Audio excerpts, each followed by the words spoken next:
Bonjour et bienvenue à toutes et à tous. Aujourd'hui, je vous propose une petite discussion avec une auditrice de mon podcast qui s'appelle Giulia. Elle est italienne, elle apprend le français depuis quelques mois et elle a réussi à atteindre un super niveau. Donc, elle aimerait vous donner tous ses précieux conseils, mais aussi vous recommander des chaînes YouTube, des chanteurs, etc. Elle vous dira aussi quelle est sa plus grande difficulté en français, quels sont ses endroits préférés dans le pays, mais aussi elle parlera du travail qu'elle a fait en France. Bref, ça va être super intéressant. Mais pour ça, reste à l'écoute. Tu apprends le français? Fabien te propose des contenus en français courant qui parlent de culture, d'histoire, de géographie française, mais aussi des biographies, des dialogues ou des astuces d'apprentissage. Bienvenue dans le podcast Fluidité. Avant de commencer, je voudrais vous parler de notre club VIP. C'est ma page Patreon où vous avez du matériel pour étudier mes contenus et devenir meilleur en français. Par exemple, pour chaque contenu que je fais, vous avez des bonus exclusifs comme la liste du vocabulaire, les transcriptions bilingues, la version audio et vous recevez les contenus avant le public. Donc tout pour favoriser votre immersion. Le club VIP, c'est aussi une grande communauté avec plus de 350 apprenants de français. On discute ensemble tous les jours sur un groupe Telegram privé. On fait différentes activités de français 2 fois par semaine en appel vidéo.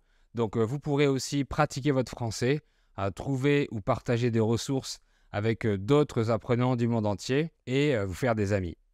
Vous allez pratiquer votre français en prenant du plaisir et c'est crucial pour rester motivé. Pour vous inscrire au club VIP, je vous laisse le lien dans la description sur les plateformes de podcast et sur YouTube pour rejoindre notre club VIP sur Patreon. Vous pouvez rester autant de temps que vous voulez et venez avec plaisir. Je fais souvent des promotions, donc n'hésitez pas à aller voir ma page Patreon. Salut Julia, Salut Fabien, ça va? ça va bien et toi? Oui, très très bien. C'est la première fois que tu fais ça, tu fais ce genre d'exercice en français, un dialogue comme ça? Oui, c'est la première fois pour moi. D'accord, bon, tout va bien se passer. Alors, est-ce que tu peux te présenter à nos auditeurs du podcast? Avec plaisir. Salut, moi c'est Giulia et je suis italienne. J'ai 27 ans et maintenant je vis en Suisse, plus précisément à Lugano, dans le sud de la Suisse. Et moi, j'ai grandi à Reggio Emilia, en Italie, jusqu'à la fin du lycée. Après, j'ai ensuite étudié à Milan, à l'université d'ingénierie, pour devenir machine learning ingénieuse. Le rôle que je joue maintenant pour mon travail, pour payer mes besoins, mes frais et être indépendante. D'accord, Et donc en Suisse. oui. Et j'ai différentes passions comme les fleurs, la nature, faire les promenades en montagne, la natation, lire, voyager et aussi le français, bien sûr. Ok. Et justement, depuis combien de temps tu apprends le français? Alors, il y a presque 2 ans, dès que j'ai terminé mes études, j'ai commencé à apprendre le français, du coup, juin 2021. J'ai fait presque un an où je m'engageais chaque jour 1, 2 heures par jour entre écoute, lecture, écriture. Et après mon retour de mes premières vacances à Nice, parce que j'ai fait aussi les vacances en France après un an, et j'ai commencé à consacrer plus de temps à mes autres passions et profiter du fait que je pouvais écouter les séries, les films, les vidéos sur YouTube en comprenant tout quand je fais maintenant et du coup de dédier plus de temps à la grammaire et à perfectionner la prononciation. Ok. Oui, du coup, mon premier conseil, je dirais que c'est de n'avoir pas hâte de tout savoir. Ne soyez pas trop pressé, mais dédier le juste temps à l'écoute. Donc, écoutez beaucoup et soyez patient. Ensuite, vous verrez que tout suit. Du coup, Ok. oui. D'accord. Donc justement, j'allais te demander quelle est ta méthode d'apprentissage parce que tu disais que tu passais entre 1 heure et 2 heures par jour, donc c'est super, c'est énorme. Et voilà, comment tu t'organisais chaque jour? Quel genre d'activité tu faisais chaque jour? Est-ce que tu peux en dire un peu plus? Oui. Alors, moi, j'ai suivi toutes les astuces d'apprentissage, je dois être honnête. Surtout parce que quand j'ai commencé, la première chose que je me suis dit à faire, c'était de commencer en écoutant. Du coup, j'ai choisi un podcast en français mais pas un podcast en français de quelqu'un qui parle français courant avec des mots d'argot, etc.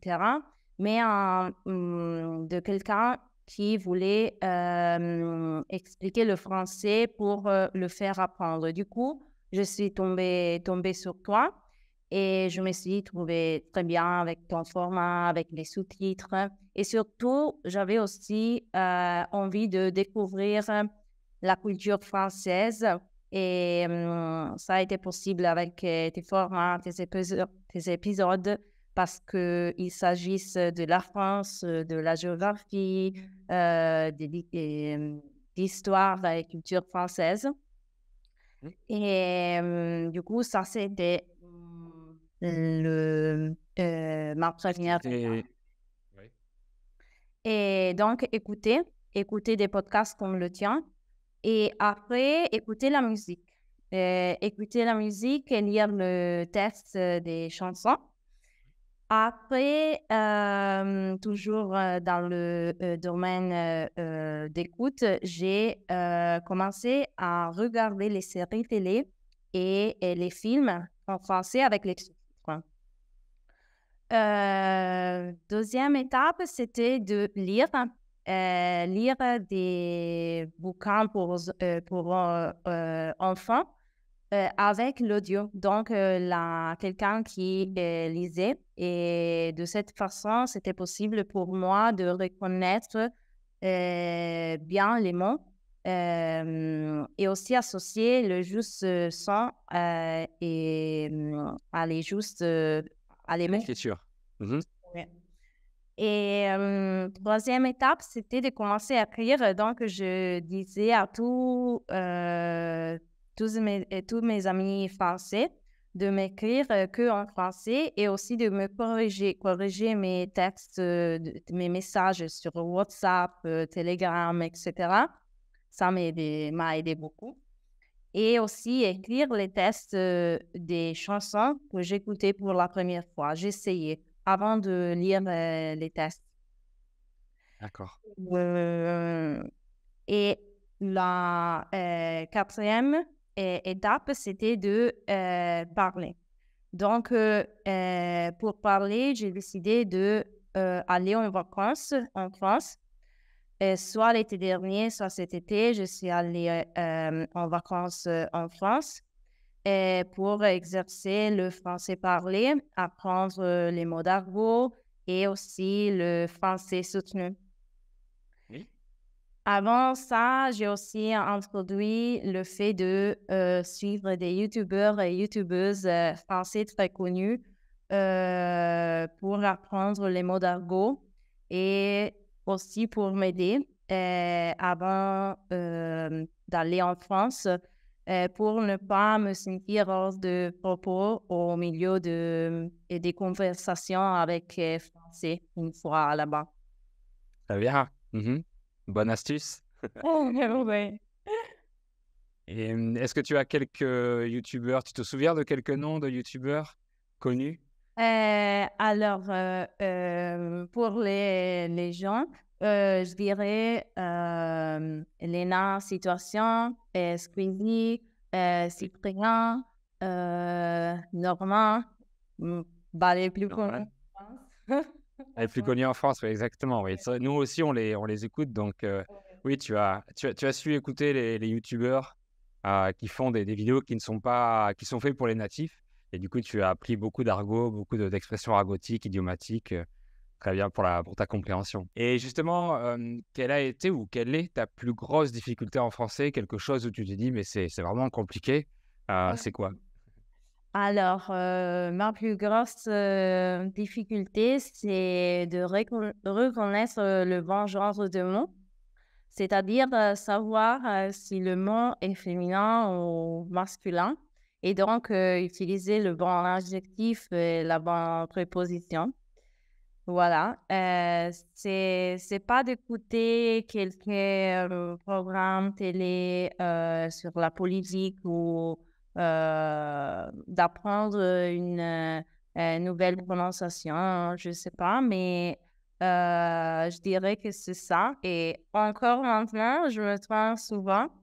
Les mots où je suis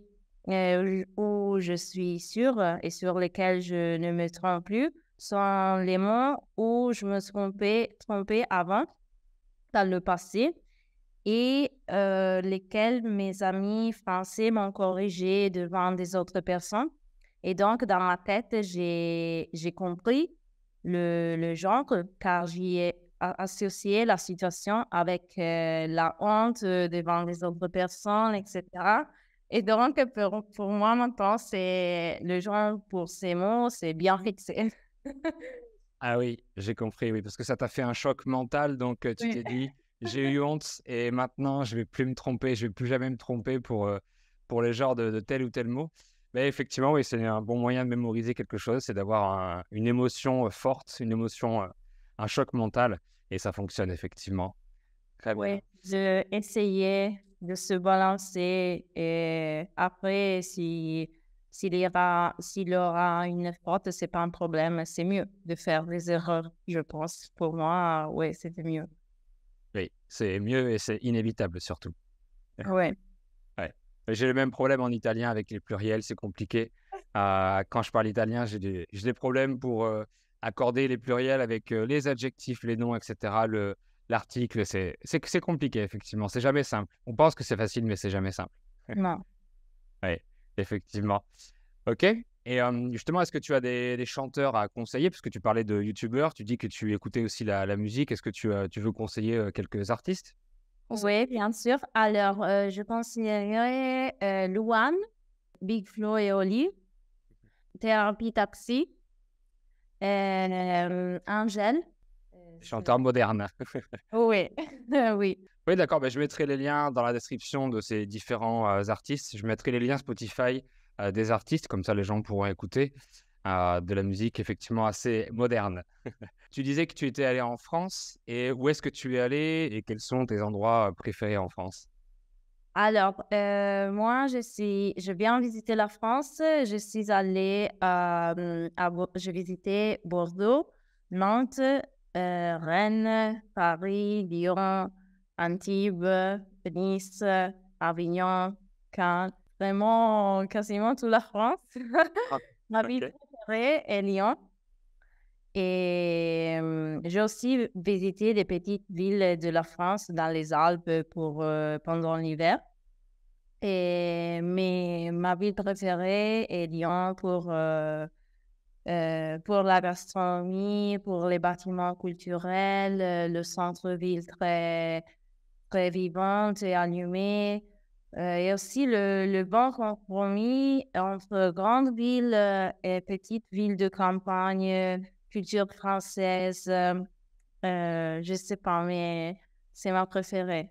Si même, j'ai laissé un petit morceau de mon corps à Nice, bien sûr, mais pas petit, un grand morceau de de mon corps, à Nice. D'accord, Oui. donc entre Nice et Lyon. Oui. Très bien. Oui, c'est pas loin de chez toi. Non, en fait, c'est pour ça que, j'ai décidé, d'y aller. Et je voulais, utiliser les vacances, de mon travail actuel et de faire, du bénévolat et mais vu que c'était dans, un travail en été et le fait que j'aime bien la mer et je préférais une ville de mer. Du coup, je suis allée sur le site officiel français Comment devenir bénévole en France. J'ai filtré par ville et j'ai mis la région de Côte d'Azur et le type de travail, d'activité. J'ai mis domaine social. Et du coup, j'ai travaillé dans un forum d'une communauté chrétienne qui rassemble restaurants, théâtre, friperies, etc. Et j'étais serveuse en tant que bénévole au restaurant. Et ça m'a aidé beaucoup pour m'exercer sur le français soutenu avec les clients et les mots d'argot et avec les collègues et aussi les amis que j'ai connus là-bas.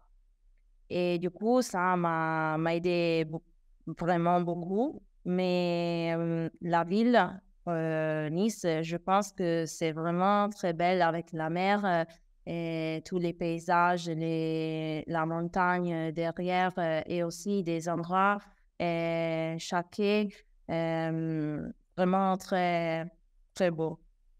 Tu adores. Ouais. Bon, mais super. C'est beaucoup mieux, c'est beaucoup plus facile pour apprendre si on aime ça. Oui. Très bien.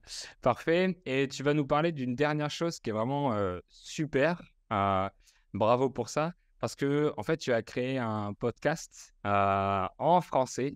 Donc, est-ce que tu peux nous expliquer ce que c'est en deux, trois mots, en résumé? Oui. Alors, le but de mon podcast, c'est de donner des conseils et des anecdotes sur la Bible. Je raconte des événements qui m'arrivent dans la journée et qui ont marqué moi ou mes amis ou les personnes qui m'entourent. Parce que moi, j'ai l'habitude de raconter ce qui m'arrive à mes amis et de partager avec vous la leçon de vie. Mais avec la passion du français et vu que je regarde que des séries, des films, des vidéos en français dans ma journée, j'avais trop envie d'allumer un micro et de lire les choses, de dire les choses en français. Et du coup, je pensais que ça pouvait aussi m'aider pour améliorer mon niveau de français et pour élargir mon vocabulaire et mon dictionnaire en français. Et du coup, je peux dire que ça a bien marché, que ça m'a aidé vraiment beaucoup. Les épisodes sont très simples, sont comme des vocaux audio sur WhatsApp de vos amis. Ça dure 10 minutes, pas une heure. Et le titre, c'est Patient.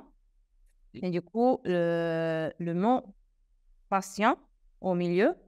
Et j'ai ajouté deux S, une S avant le mot et à la fin, et pour indiquer que l'important dans la vie, c'est d'avoir beaucoup et plusieurs patients.